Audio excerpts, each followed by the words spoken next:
Praise lord. ప్రభు అయిన యేసుక్రీస్తు వారి శుభనామంలో అందరికీ వందనాలు.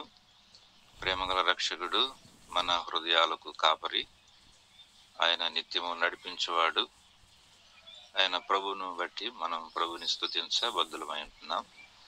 ఈ ఉదయకాల సమయంలో దేవుని వాక్య భాగాన్ని ఒకటి జ్ఞాపకం చేసుకొని, చిన్న భాగాన్ని జ్ఞాపకం చేసుకొని మనం ప్రభుని స్తుతించ ఆరాధించు, అలాగనే ప్రభుని ప్రార్థన చేసే వారంగా ఉందాం. చిన్న వాక్య భాగాన్ని జ్ఞాపకం చేసుకుందాం. పరిశుద్ధ గ్రంథం బైబిల్లో నుంచి అపోస్తల కార్యములు 12వ అధ్యాయము 5వ వచనంలో ఒక చిన్న భాగాన్ని చదువుకుందాం. పేతురు చెరసాలలో ఉంచబడెను. సంఘమైతే అతని కొరకు అత్యాసక్తితో దేవునికి ప్రార్థన చేయుచు ఉండెను. దేవుడు ఈ చిన్న లేఖన భాగాన్ని మన ఇంటిలో దీవించి ఆశీర్వదించను గాక. ఆది సంఘములో మరి దేవుడు ఎన్నో పరిశోధనలు దేవుడు తీసుకొచ్చాడు. ఫస్ట్ ఆది సంఘంలోనే సంఘం ఎన్నో హింసల్లో గుండా వెళ్తున్న పరిస్థితి మనం చూస్తాం. అయితే ఆనాటి వాళ్ళు, ప్రభుత్వ అధికారులు వాళ్ళు మరి దైవజనులు వాళ్ళని పట్టుకొని ఇది ప్రజలందరికీ ఇష్టమైన కార్యమని వారు తెలుసుకొని మరి సునాయాసంగా మరి దైవజనులను ఇబ్బంది పెడుతూ వచ్చారు. ఆ విషయాల్లో ఆ దినాల్లో సంఘాలే ఎదుర్కొన్నాయి అన్నమాట. ఎలా ఎదుర్కొన్నాయి అంటే ప్రార్థనతో ఎదుర్కొన్నారు. వాళ్ళు ప్రార్థన అనేది ఒక ఆయుధాన్ని తీసుకున్నారు. మరి ఈ ఆయుధంతో వాళ్ళని ఎదుర్కోవాలి అనేటువంటి ఉద్దేశం కలిగిన వారై ప్రార్థన చేస్తూ వచ్చారు. ఎలా ప్రార్థన చేస్తూ వచ్చారంటే మరి అత్యాసక్తితో అని అన్నమాట. అత్యాసక్తితో దేవునికి ప్రార్థన చేయుచుండగా అన్నమాట. ప్రార్థన అనేటువంటిది మనకు ఎలాంటి ప్రార్థన అంటే అత్యాసక్తితో కూడిన ప్రార్థన. కొన్నిసార్లు ఈ ప్రార్థన ఏదో నామకానికి మనం చేసేవారుగా ఉంటాం. మరి నామకార్థంగా మనం ప్రార్థన చేసేవారు కూడా ఉంటుంటాము. ఇది సరైనది కాదు. ప్రార్థన అనేది మంచి సిద్ధపాటు. అది ప్రార్థన అనేది మనం చేసేది కాదు. దేవుడే ఉచ్చరింప శక్యము కాని మూలుగులతో, దేవుడు సిద్ధపరిచిన మాటలతో, ఆత్మ నింపుదల మాటలతో దేవుడే నిన్ను ప్రేరేపిస్తుంటాడు అన్నమాట. అటు కాకుండా నామకానికి మనం ప్రార్థన చేయటం, నడిపింపు కూడా రాదు, సరిగ్గా ఉండదు.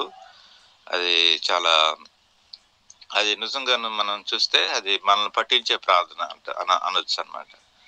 కొంతమంది ఆరాధన చేస్తుంటే గమనిస్తూ ఉంటా తేలిపోతూ ఉంటుంది. ప్రార్థన చేస్తూ ఉంటుంటారు పొడి మాటలతోటి, తేలిపోతూ ఉంటుంది. నేను వెంటనే అడుగుతా, ఏమైందమ్మా నీకు? నన్ను అడుగుతాను నేను వెంటనే. వాళ్ళు వెంటనే అన్న గుర్తుపట్టేసాడు అని చెప్పేసి తర్వాత వాళ్ళు మళ్ళీ వాళ్ళని అండర్స్టాండింగ్లోకి తీసుకొస్తాం. మళ్ళీ వెంటనే ఎలా చేయకూడదమ్మా, ఎలా చేయాలి ప్రార్థన అనేది, ఆరాధన అనేది ఇలా చేయాలని చెప్పేసి చెబితే లోబడేవాళ్ళు అన్నమాట. కాబట్టి మన ప్రార్థన మనల్ని పట్టించేదిగా ఉండకూడదు. మన చేసే స్తుతి ఆరాధన కూడా అది దేవుని సంబంధమైనదిగా ఉండాలి. ఆల్రెడీ మనకు అర్థమవుతుంటుంది. కొన్ని సందర్భాలు చేసేటప్పుడు ఇది అర్థమవుతూనే ఉంటుంది. మనం నడిపింపు లేదన్నట్టుగా ఉంటుంది అన్నమాట. ఎందుకు నడిపింపు ఉండదు అనేది మనం బైబిల్లో నుంచి కనుక మనం చూస్తే, మరి ద్వితీయోపదేశకాండం 1వ అధ్యాయం 45వ వచనంలో చూస్తే అక్కడ లోబడలేదు. ఇశ్రాయేలు ప్రజలు దేవునికి లోబడటం అని నేర్చుకోలేకపోయారు. ఆ కారణాన వాళ్ళు ప్రార్థన చేస్తూ వచ్చారు, కానీ ప్రార్థనలో అక్కడ నడిపింపు అనేది లేకుండా పోయింది. వారికి నామకానికి ప్రార్థన చేస్తూ వచ్చారు. లోబడకుండా, దేవునికి పరిపూర్ణంగా అప్పగించుకోకుండా, ఆ లైన్లో లేకుండా మనం ఏదో చేయాలని ప్రయత్నం చేస్తే అది ఖచ్చితంగా నీ ప్రార్థన అది అనేకులకు అప్పగించింది. అది సరైనది కాదు అని, నడిపింపు లేదు అని, ఇది పొల్లు మాటలతో చేసావని అర్థం అనిపించింది అన్నమాట. దైవికమైన నడిపింపు అని అవతలోడు అర్థం చేసుకోలేడు. అలాగనే కీర్తనలు 66:18 అంటాడు దావీదు, నా అంతరంగంలో నేను గనక పాపం దాచుకుంటే ప్రార్థనలో నాకు నడిపింపు రాదని చెబుతాడు దావీదు. కొన్నిసార్లు అంతరంగంలో ఏవో ఉంటండి, బలహీనతలు, పొరపాట్లు, అవిధేయతలు ఉంటాయి అంతరంగంలోనే. అవి సరి చేసుకోవాలి. ప్రార్థన ముఖ్యం. మరి అవి తీసేసుకోవాలి. అది కొన్నిసార్లు మనకు అర్థం కావు, ప్రభుని అడగాలి. కాబట్టి అది మన జీవితంలో అవి తీసేసుకుంటే చాలా మంచిది అన్నమాట. జ్ఞానైన సొలొమోను అంటాడు 1:2 నిర్లక్ష్యంగా ఉండేవాడు కూడా ప్రార్థన చేయలేడు సరిగ్గా. నిర్లక్ష్య వైఖరి, కొన్నిసార్లు నిర్లక్ష్యం దేవుడిలో, ఆధ్యాత్మికమైన విషయాల్లో, దేవుని పనిలో,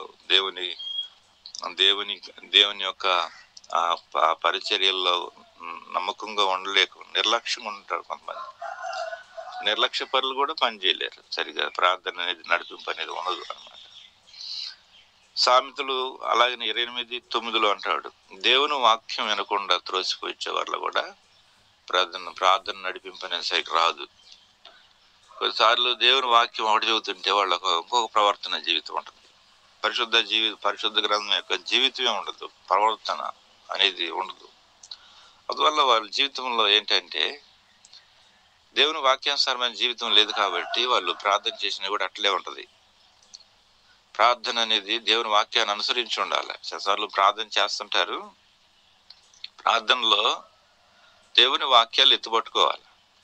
దేవుని వాక్యాన్ని, పరిశుద్ధ గ్రంథం దేవుని వాక్యం ఎలా చెబుతుంది, ప్రభు ఇలా చెబితివే, నువ్వు ఈ వాగ్దానం చేసితివే అని చెప్పేసి వాగ్దానాలు ఎత్తి, వచనాలు ఎత్తి, మరి ప్రవచనాలు ఎత్తి, అలాగనే దేవుడు మనతో మాట్లాడిన సంగతులు ఎత్తి, దేవుడు మనతో చేసిన వాగ్దానాలు ప్రభువుకు జ్ఞాపకం చేస్తూ అట్లా వాక్యానుసారంగా ప్రార్థన చేయాలి. నెహెమ్యా, దానియేలు, మరి ఎజ్రాలు వాళ్ళందరూ కూడా వాక్యానుసారంగా వాక్యములో అన్ని విధాలుగా ఎదిగి వాళ్ళు అలాగ ప్రార్థన చేస్తూ వచ్చారు వాళ్ళు.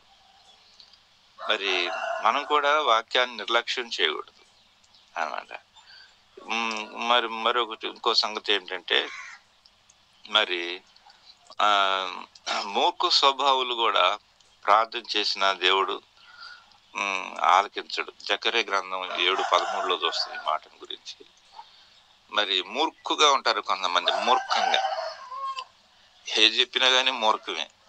మూర్ఖ స్వభావం కలిగేటువంటి వాళ్ళ ప్రార్థన కూడా దేవుడు ఆలకించడు అన్నమాట. ఇంకా మనం చూస్తే దేవుని వాక్యంలోంచి మరి స్వచిత్తాన్ని నెరవేర్చుకునేవాళ్ళు కొన్నిసార్లు ప్రార్థన చేసుకుంటూ ఉంటారు, కానీ వాళ్ళ ఇష్టం వచ్చిందో వాళ్ళు చేసుకుంటుంటారు, వాళ్ళకి నచ్చినట్టుగా పోతారు. వారు నడిపింపి అన్నమాట. దేవుడు చేయడు, ఇవ్వడు, చేయడు, ఆలస్యం అవుద్ది కొన్నిసార్లు. అప్పుడు ఏమవుతారంటే వీళ్ళు సొంత స్వచిత్తం మీద ఆధారపడతారు. దాన్ని ఏమంటారు, స్వచిత్తం అంటారు. ఆయన ఇచ్చిన దాకా కూడా ఆగలేరు వీళ్ళు. ఆయన చేసిన దాకా కూడా ఆగరు. ఏదో 2 మాటలు చేసేస్తారు, అయిపోయింది అనుకుంటారు.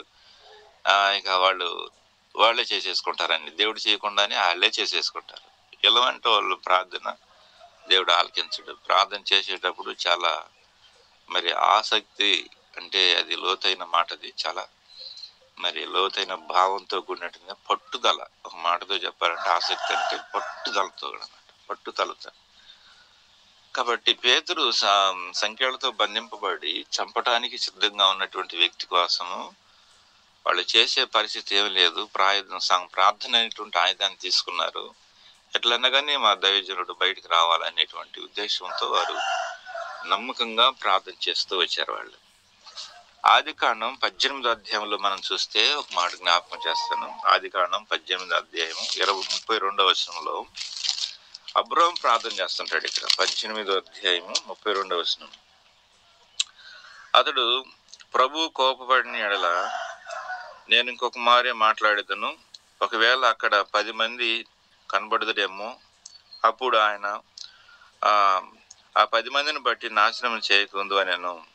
యెహోవా అబ్రహాముతో మాట్లాడుతూ చాలించి వెళ్ళిపోయాను. అబ్రహాము తన ఇంటికి తిరిగి వెళ్ళాను. ఇక్కడ మనం చూస్తున్నాం సొదొమ నాశనాన్ని గురించి, ఆ పరిస్థితుల గురించి తెలిసింది ఆయనకి. ఆల్రెడీ తెలిసిపోయింది, అబ్రహాం తెలిసిపోయింది. తెలుసుకొని మరి తెలుసుకున్నప్పుడు ఎలా ఊరకుండగలడు, ఆ విషయాన్ని గురించి సైలెంట్గా ఎలా ఉండగలడు? సైలెంట్గా లేడు, ప్రార్థన చేస్తున్నాడు. అక్కడ కూడా పేతురు సంఖ్యలో వేయబడిన సంగతి సంఘం తెలుసుకొని వాళ్ళు ఎట్లా ఊరుకుండగలరు? తెలుసుకొని సైలెంట్గా ఎలా ఉండగలరు? ఉండలేకపోయారు. ప్రార్థన చేశారు వాళ్ళు. ఇక్కడ కూడా అబ్రహాం తెలుసుకున్నాడు విషయాన్ని, ప్రార్థన చేసుకున్నారు. మనం కూడా విషయాలు తెలుసుకోవాలి. ప్రార్థన చేసే విషయాలు ఏంటి అనేది మనం తెలుసుకోవాలి. నేను ఎవరి కోసం ప్రార్థన చేయాలి ఏంటి అనేది నీకు దేవుడు ఆల్రెడీ ప్రార్థన మనవులు మన అన్న ఎలాగ పంపుతున్నాడు మనకు ఆల్రెడీ కొన్ని పంపు ఉండాలి. ఆడితో కలిసి ఇవి కూడా చేసుకోవాలి. ఆ మాట కూడా జ్ఞాపకం చేసుకోవాలి. ప్రభువా, ఈ యొక్క ప్రార్థన మనవి నాకు పంపించితివే నాయన, దీని గురించి నేను ఇలా ప్రార్థన చేస్తున్నాను ఆయన. ప్రార్థన మనవులు దేవుడు మనకు కొన్ని పంపిస్తుంటాడు అన్నమాట. అలాగే అబ్రహాం కూడా ప్రార్థన మన ఒకటి వచ్చింది, అది సొదొమ గుమర గురించి. దాంట్లో తన రక్త సంబంధికుడు ఒకడు ఉన్నాడు, వాడు చచ్చిపోకూడదు, బేరవాడాడు దేవుడి దగ్గర. చూసావా, దీని పట్టుదల అంటారు దీన్ని, ఆసక్తితో. కాబట్టి ఎంతో ఆసక్తితో పట్టుదలతో ప్రార్థన చేశారు. ఈ రోజున మనం చూస్తున్నాం, మరి ఆ ప్రార్థన అవసరత కలిగినటువంటి వాళ్ళు ఉంటారు కొంతమంది. దేవుడు ఆ ప్రార్థన మనలు మన దగ్గరికి వస్తాయి కాబట్టి నిర్లక్ష్యం చేయకూడదు, అలక్ష్యం చేయకూడదు. వెంటనే మోకరించి వ్యక్తిగతంగా, కుటుంబంగా, సంఘంగా మనం ప్రార్థన చేయడం అనేది అలవాటు చేసుకోవాలి. అట్లా అలవాటు చేసుకుంటే చాలా మంచిది అన్నమాట. ఆదికాండం 32 అధ్యాయము 26వ వచనం. ఆదికాండం 32 అధ్యాయం 26వ వచనం చదువుతాను. ఇక్కడ యాకోబు ప్రార్థిస్తున్నాడు. ఆదికాండం 26.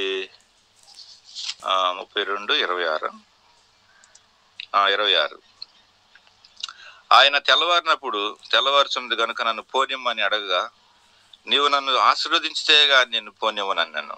చూసావా, రాత్రి అంతా పెనుగులాడారంట దేవదూతను ఆయన యాకోబు. రాత్రి అంతా పట్టుదల కలిగి, ఆసక్తి కలిగి ఒక విషయంలో ఏంటంటే, తాను ఇంతవరకు పొందిన దీవెన అది దీవెన కాదని తెలుసుకున్నాడు యాకోబు. ఇక్కడి నుంచి అయినా కనీసం నాకు దీవెన కావాలి. ఆయన పట్టుకున్నాడంట, కాళ్ళు పట్టుకున్నాడంట, సారిసి కొట్టాడంట.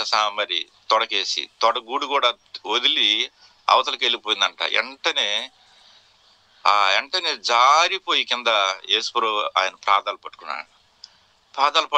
గట్టిగా పాదం దొరికిందంట ఆయనకి.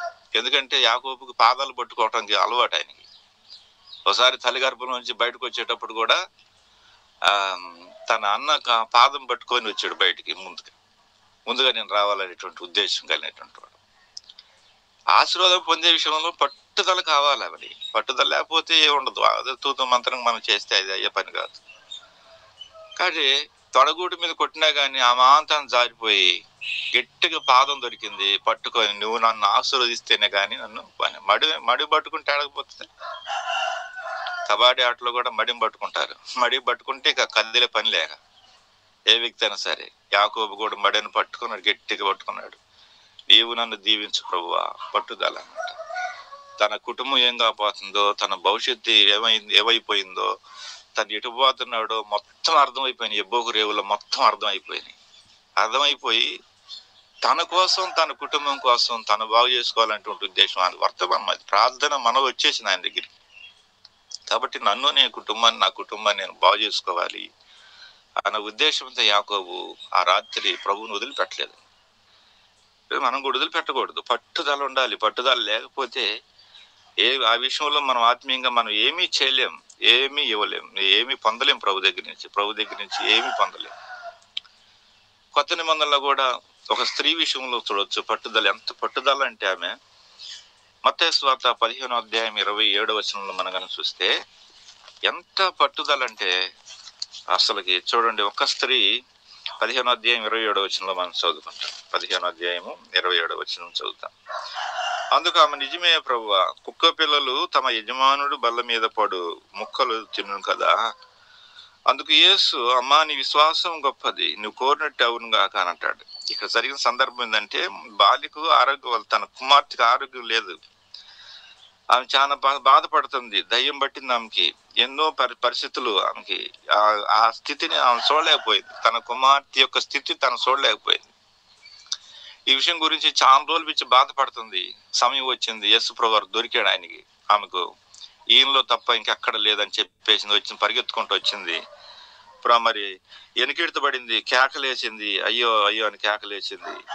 లాస్ట్లో అంటాడు, వాళ్ళు అంటారు శిష్యులు, ఏమెందుకు ప్రభువా మరి ఇట్లా కేకలేస్తూ వస్తుంది, మాకే అసహ్యంగా ఉంది, ఏమైనా పంపించే అని చెప్పేసి అడుగుతారు వాళ్ళు. అప్పుడు ప్రభు పట్టించుకొని వెంటనే అంటాడు, పిల్లలు రొట్టె ముక్కలు తీసి కుక్కలకు వేయటం అది యుక్తం కాదమ్మా అంటాడు. ఎందుకంటే ఆమె అన్య బాలిక, తూరు సీదోను ప్రాంతం నుంచి వచ్చినటువంటి, ఒక ఆశీర్వాదం లేనటువంటి, శాపం పొందినటువంటి ప్రదేశాల నుంచి వచ్చినటువంటి ఒక అన్య స్త్రీ ఆమె. అయినా కానీ ఈ మాట అన్నప్పుడు ఆమె ఏమీ బాధపడలేదు, కానీ పట్టు ఎడవలేదు, ఆ మాటల వల్ల ఏం కుంగిపోలేదు. ఆల్రెడీ నేను అదే స్థితిలో ఉన్నాను, కుక్క స్థితిలోనే ఉన్నాను అని తాను అర్థం చేసేసుకుంది. అయితే భలే భలే మాట ఎట్లా వచ్చింది మొత్తానికి. కుక్క పిల్లలు కూడా రొట్టెల ముక్కు బలమించి పడే తింటే కదా ప్రభువా, ఆ విధంగానైనా నాకు సహాయం చేయను ఆయన అని ఆయన పట్టుకొని గట్టిగా పట్టుకొని ఆయన అడిగితే అప్పుడు అమ్మ నీ విశ్వాసం గొప్పది, ఆ మాట కోసమే నమ్మ నేనని. ఈరోజు విశ్వాసంతో కూడిన పట్టుదలతో కూడిన, నువ్వు ఏ స్థితిలో ఉన్నావని కాదు, ఏ పరిస్థితిలో ఉన్నావని అది చెప్పవద్దు దేవునికి. నీ దగ్గర ఎంత ఆత్మీయత ఉంది, నీ దగ్గర ఎంత పరిశుద్ధత ఉంది, నువ్వు ఎంత దగ్గరగా వచ్చావు ప్రభుకి, నీ స్వరం దేవునికి ఎంతగా వినపడుతుందా లేకపోతే ఆగిపోతుందా, ఈ విషయాలను మనకు జ్ఞాపకం చేసుకోవాల్సిన వారికి ఉంటున్నాం. లేకపోతే ప్రభు మనం ఆలకించాడు. కాబట్టి పట్టుదల, ఆసక్తి, అదే ప్రభుకు మనం ఎంత సమీపంగా ఉన్నాం అనేది ఉండాలన్నమాట. ఇంకా మన జీవితంలో లోబడుకున్నామా, ఇంకా అంతరంగంలో ఏదైనా దాగి ఉందా? నిర్లక్ష్య జ్ఞానం అంటే, నిర్లక్ష్యం ఎందుకు వచ్చిందంటే నేనే జ్ఞాని, నేనే పెద్ద, నాకు అన్ని తెలుసు. నిర్లక్ష్యం ఎందుకు? నిర్లక్ష్యం వచ్చేవాళ్ళు ఎవరంటే జ్ఞానంతో ఉన్న వాళ్ళకి వచ్చింది ఎక్కువ నిర్లక్ష్యం కూడా. అన్ని తెలుసు, నాకు అంతా తెలుసు అనే వాళ్ళలోనే ఉంటుంది నిర్లక్ష్యం అనేది, వాళ్ళలోనే ఉంటుంది. తర్వాత మరి పరిశుద్ధ గ్రంథం యొక్క వాక్యాలను జ్ఞాపకం చేసుకుని వాక్యానుసారం ప్రవర్తించినటువంటి వారి జీవితంలో, అక్రమంగా జీవించే వాళ్ళు, మూర్ఖత స్వభావం కలిగినటువంటి వారు, సొంతంగా తమ మార్గాలను ఏర్పాటు చేసుకునేవారు, కొంతమంది స్థిరవలేలు ఉంటారన్నమాట. కాసేపు ఇటు వీళ్ళు, ఇలాంటి వాళ్ళు ప్రార్థన దేవుడు ఆలకించలేడు. కాబట్టి మన జీవితంలో అబ్రహాం వల్లే ప్రార్థన మనం తీసుకోవాలి, యాకోబు వల్లే తన కుటుంబ విషయంలో భారం తీసుకోవాలి. అలాగనే మరి కానాను స్త్రీ అన్నమాట, ఆమె ఎలాగో తాను శాపగ్రస్తమైనటువంటి పరిస్థితుల నుంచి వచ్చిందో, అయినా కానీ దేవుని దగ్గర అది ఆన్సర్ పొందకుండా ఆమె అక్కడి నుంచి వెళ్ళలేదు, గొప్ప ఆన్సర్ పొందింది ఆమె. అలాగే మన జీవితంలో ఆనాడు మరి వాళ్ళు సంఘం అయితే ఆసక్తితో పేతురు కొరకు ప్రార్థన చేస్తూ వచ్చారు. పేతురు విడుదల పొందాడు. ఆ తర్వాత అద్భుతమైన పరిచర్య పేతురు చేసినట్లుగా మనం చూస్తాం. మన జీవితంలో కూడా దేవుడు మనకైతే ఏది ఇచ్చాడో దాంట్లో మనం రాణిస్తూ ప్రభు కొరకై, ఆయన కార్యముల కొరకై మనం ముందుకు సాగిపోయే అనుభవం ప్రభు మనకు దయచేయను గాక. దేవుడి చిన్న భాగాన్ని మన కొరకై ఆశీర్వదించి దీవించును గాక. ప్రార్థన చేసుకుందాం.